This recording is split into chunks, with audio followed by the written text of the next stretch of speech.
4-0, Beb. Buat hati, Beb.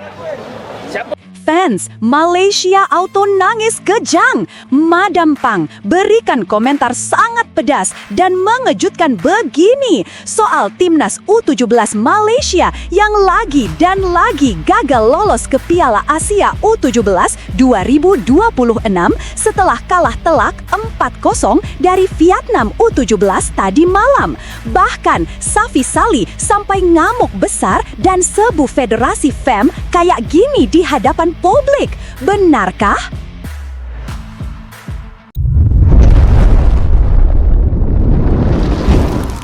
Sebelumnya mohon subscribe channel ini dulu supaya nggak ketinggalan berita terupdate Timnas Indonesia.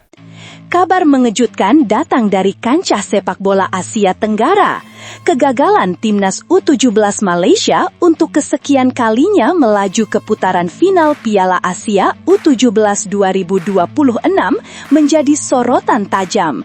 Bahkan menuai komentar pedas dari dua figur penting di dunia sepak bola regional, yakni Ketua FAT Thailand, Madam Nual Pan Lamsam, Madam Pang, dan legenda sepak bola Malaysia, Safi Salih. Pernyataan jujur dan pedas mereka menggambarkan kekecewaan mendalam atas stagnasi yang dialami Harimau Muda.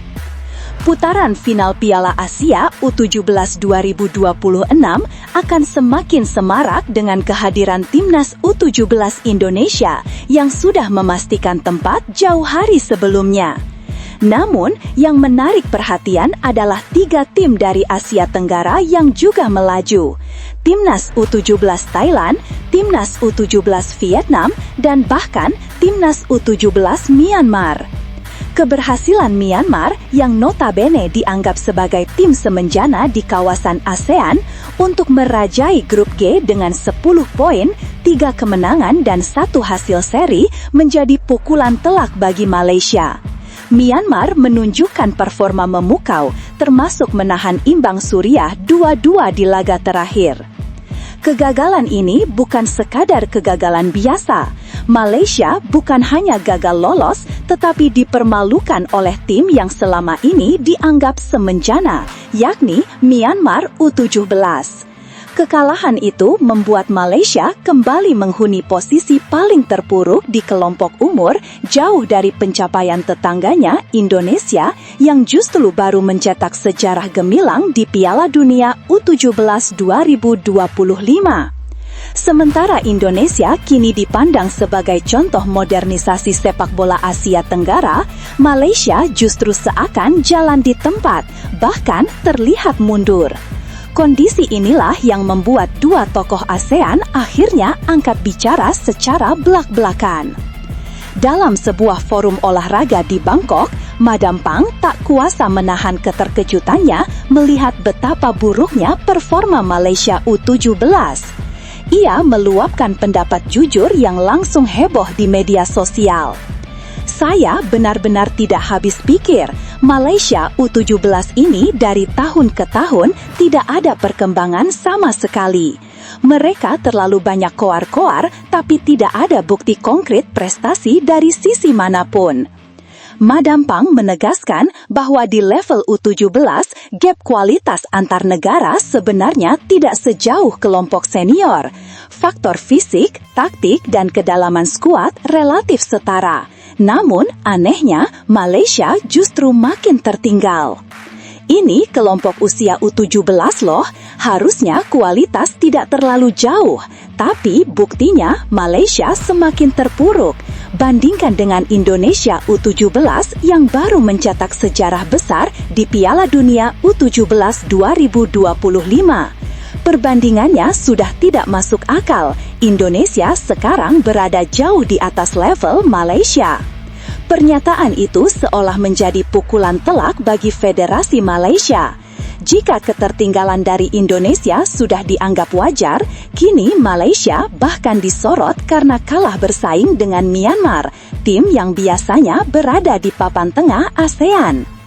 Bahkan Myanmar yang selama ini dianggap tim biasa di ASEAN bisa lebih unggul dari mereka. Kalau Malaysia tetap seperti ini dan tidak mau belajar sungguh-sungguh dari Indonesia, tamatlah riwayat mereka ke depan. Pernyataan terakhir itu menjadi yang paling menggema. Seorang ketua federasi negara lain berani menyebut tamat untuk masa depan sebuah tim nasional, sesuatu yang sangat jarang terjadi di diplomasi sepak bola ASEAN. Jika kritik dari luar Malaysia sudah membuat panas suasana, ledakan berikutnya datang dari dalam negeri. Legenda sepak bola Malaysia, Safeh Salih, ikut membuka suara dan bahkan jauh lebih keras. Safeh Salih terlihat sangat emosional saat diwawancarai media Malaysia. Saya sangat geram dan marah besar. Bagaimana bisa junior kita kembali gagal lolos ke Piala Asia U17 2026? Ini memalukan. Ini harus jadi evaluasi besar-besaran bukan hanya di skuad U17, tetapi di seluruh elemen sepak bola Malaysia.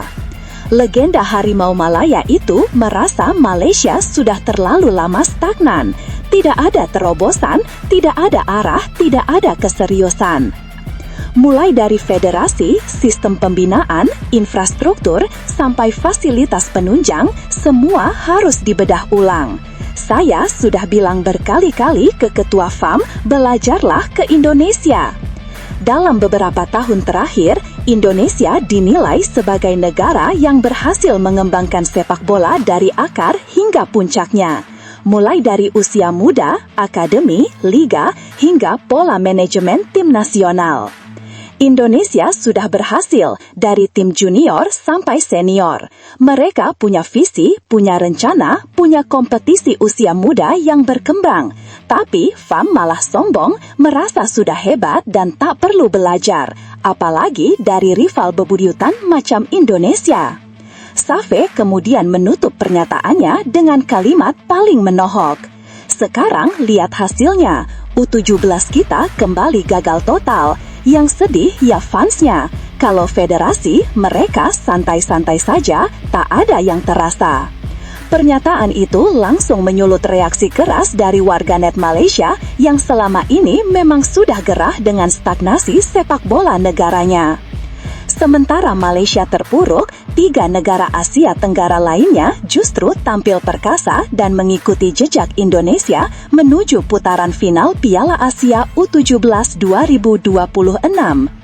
Thailand, Vietnam, dan Myanmar berhasil lolos setelah menjalani babak kualifikasi yang ketat. Myanmar bahkan tampil mengejutkan dengan merajai grup G lewat permainan disiplin dan keberanian taktik. Thailand pun menunjukkan kapasitasnya sebagai salah satu kekuatan terbesar Asia Tenggara dengan memuncaki grup F berkat selisih gol yang superior. Vietnam juga tampil superior dengan menghancurkan Malaysia 4-0 di laga terakhir sekaligus mengubur mimpi Malaysia untuk lolos.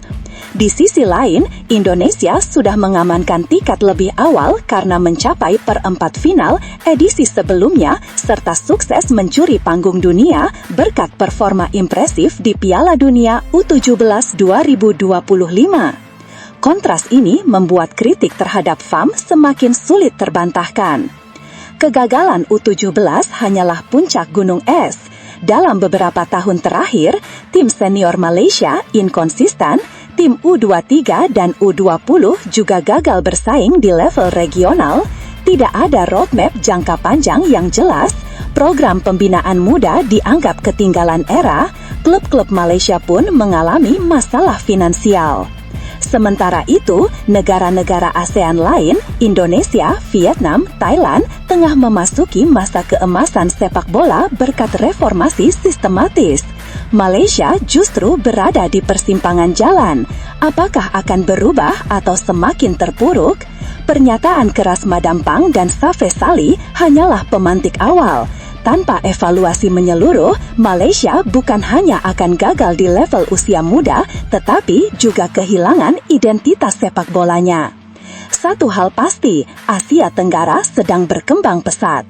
Jika Malaysia tetap berada di jalur lama, mereka akan semakin tertinggal, bahkan dari negara-negara yang dulu mereka pandang sebelah mata. Namun, tunggu dulu, setelah admin telusuri secara mendalam bahwa berita di atas adalah karangan belaka dan hoaks. Ini sebagai edukasi supaya penonton lebih jeli dalam memilih berita.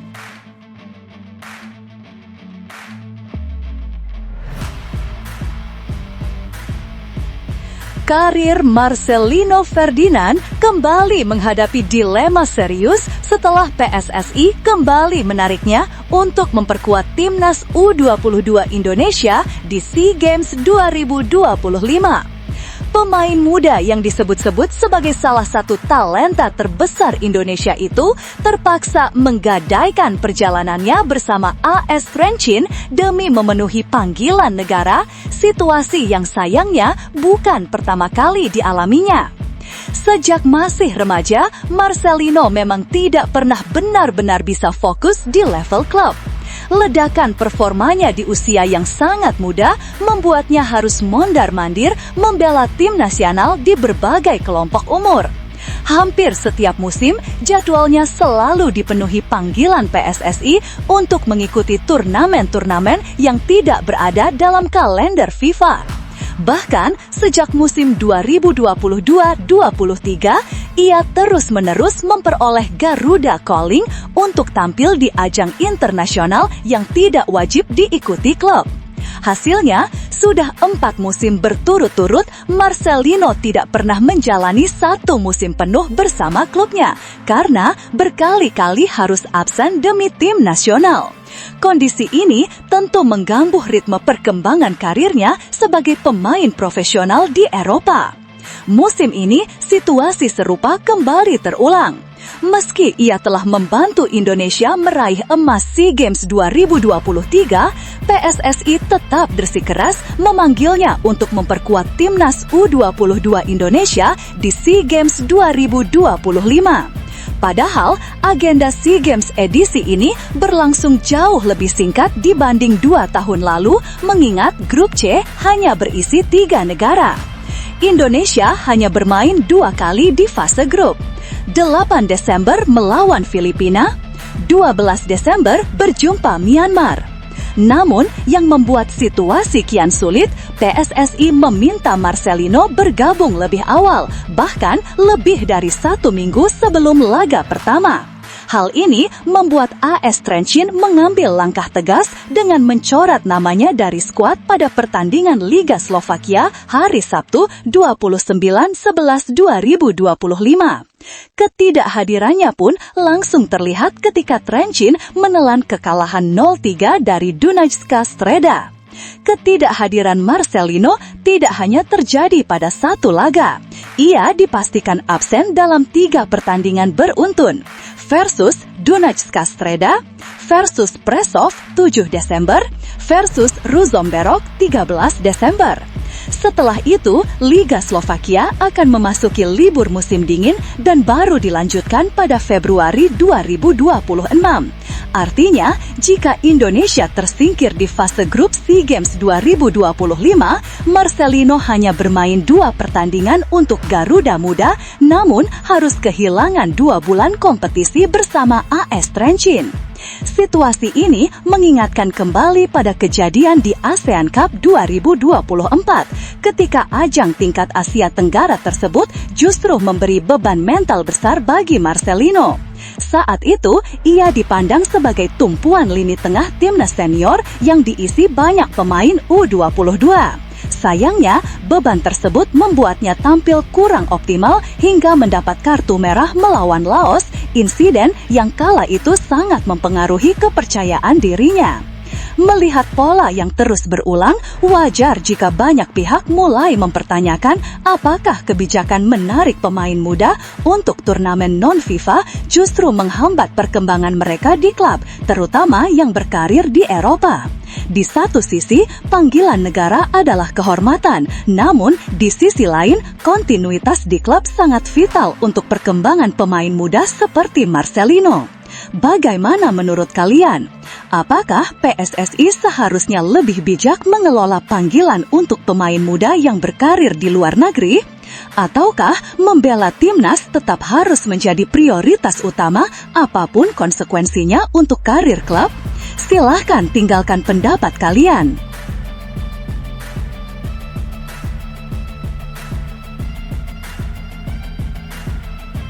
Kabar yang cukup menyesakan datang dari Liga Prancis.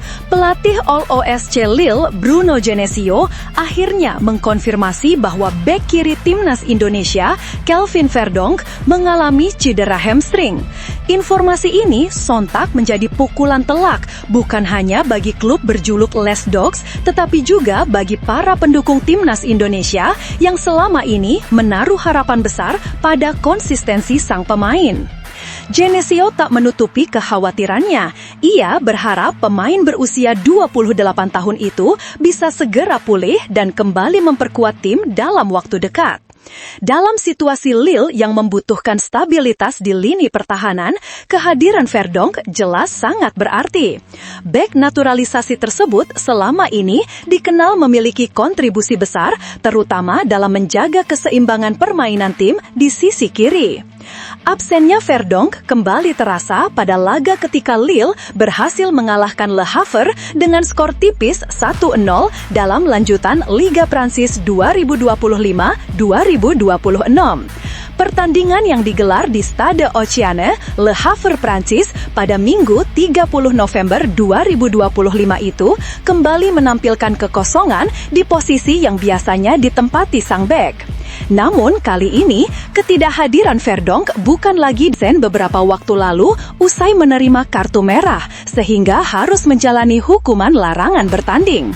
Namun setelah kembali, cedera hamstring justru membuatnya kembali menepi. Kondisi ini tentu membuat frustrasi, baik bagi pemain maupun pelatih. Genesio menjelaskan bahwa bukan hanya Verdonk yang mengalami kendala sebelum laga. Marius Broholm juga harus absen karena kondisi yang tidak mendukung. Sang pelatih menjabarkan situasinya dengan cukup rinci.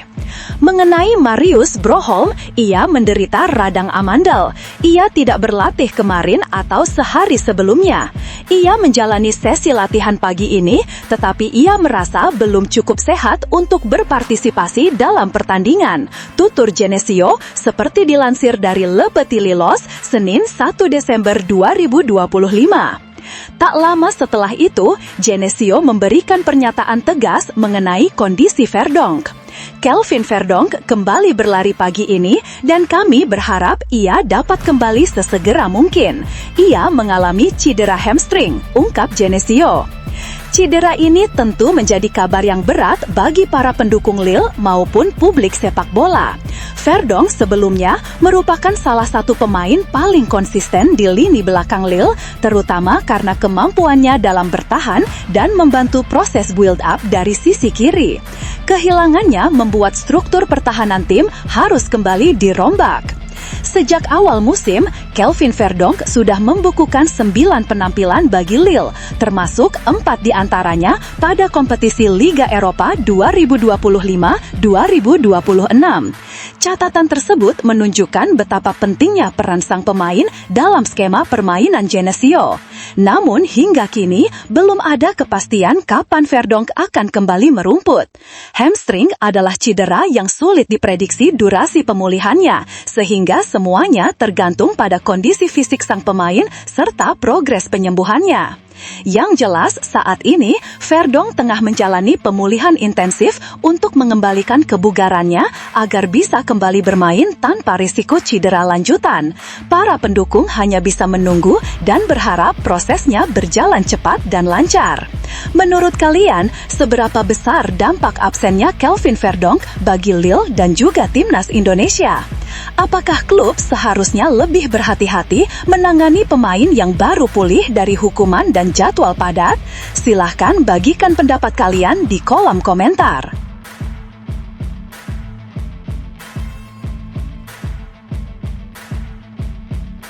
Timnas U22 Indonesia kembali bersiap menghadapi tantangan besar di panggung SEA Games 2025 yang akan berlangsung di Thailand pada Desember mendatang. Ajang 2 tahunan ini selalu menjadi sorotan publik tanah air, terlebih kali ini skuad Garuda Muda ditempatkan di grup C, di mana mereka akan beradu kekuatan dengan 2 lawan yang tidak bisa dianggap enteng, yaitu Filipina dan Myanmar. Persaingan tentu tidak akan mudah, namun ekspektasi tinggi tetap mengarah kepada tim asuhan Indra Syafri yang tengah menjalani persiapan secara bertahap. Di tengah hiruk-pikuk persiapan tersebut, datang sebuah dukungan menarik dari sosok pelatih asing yang tengah berkarir di Liga Indonesia, yakni Thomas Trucha, juru taktik asal Ceko yang saat ini menangani PSM Makassar. Trucha secara terbuka menyampaikan doa dan harapannya untuk kesuksesan Timnas U22 Indonesia di SEA Games 2025-2026. Ia mengakui mengikuti perkembangan Garuda Muda dalam beberapa bulan terakhir, termasuk menyaksikan langsung bagaimana performa mereka pada laga uji coba menghadapi Mali. Trucha menilai bahwa Timnas U22 Indonesia merupakan tim yang punya gaya bermain menarik dan menyimpan potensi besar. Bahkan tanpa ragu, pelatih berusia 54 tahun itu mengatakan bahwa dirinya optimistis skuad Garuda Muda mampu keluar sebagai juara grup C. Ia menegaskan, untuk skuad Timnas, saya berharap yang terbaik untuk mereka. Trucha juga menambahkan, dan saya melihat pertandingan mereka saat melawan Mali, dan saya menilai bahwa tim ini adalah tim yang menarik. Ia kemudian menyampaikan keyakinannya mengenai peluang Garuda Muda, dan saya percaya mereka bisa target keluar sebagai juara di grup, setelah itu melaju ke babak-babak selanjutnya. Tak lupa, ia menegaskan prioritas utama tim, tapi saya kira target mereka saat ini adalah keluar sebagai juara grup. Selain memberikan pandangan umum mengenai kekuatan skuad Indonesia, Trucha juga menyoroti 2 pemain PSM Makassar yang turut dipanggil membela Timnas di SEA Games 2025, yakni Muhammad Ardiansyah dan Ananda Raihan. Menurutnya, kedua pemain tersebut memiliki kualitas menjanjikan untuk bisa bersaing di tingkat internasional. Ia mengatakan, Dian adalah penjaga gawang yang memiliki kualitas dan kita merindukan dia di latihan. Trucha kemudian menambahkan betapa pentingnya kompetisi sehat di posisi penjaga gawang. Dan bila kita memiliki 3-4 penjaga gawang, maka latihan kita akan meningkat. Tak hanya itu, ia juga memuji karakter dan kemampuan Ananda Raihan. Dengan penuh keyakinan, ia menyebut, Ananda Raihan adalah pemain yang kerja keras di setiap saat, bagus dengan bola, dan saya percaya dengan kualitasnya. Bahkan ia tak ragu memprediksi peran besar sang pemain. Saya kira dia akan masuk starting line up di Timnas untuk turnamen ini. Dukungan, analisis, dan optimisme Trucha tentu memberikan tambahan energi positif bagi Timnas U22 Indonesia jelang turnamen besar tersebut. Kehadiran opini dari pelatih asing yang mengikuti perkembangan liga dan tim nasional kita menjadi gambaran bahwa kiprah Garuda Muda terus mendapat perhatian dunia sepak bola yang lebih luas. Bagaimana menurut kalian? Apakah Timnas U22 Indonesia benar-benar punya peluang besar untuk menjadi juara grup seperti yang diyakini Thomas Trucha? Dan apakah Ardiansyah serta Ananda Raihan layak menjadi pemain inti di SEA Games 2025?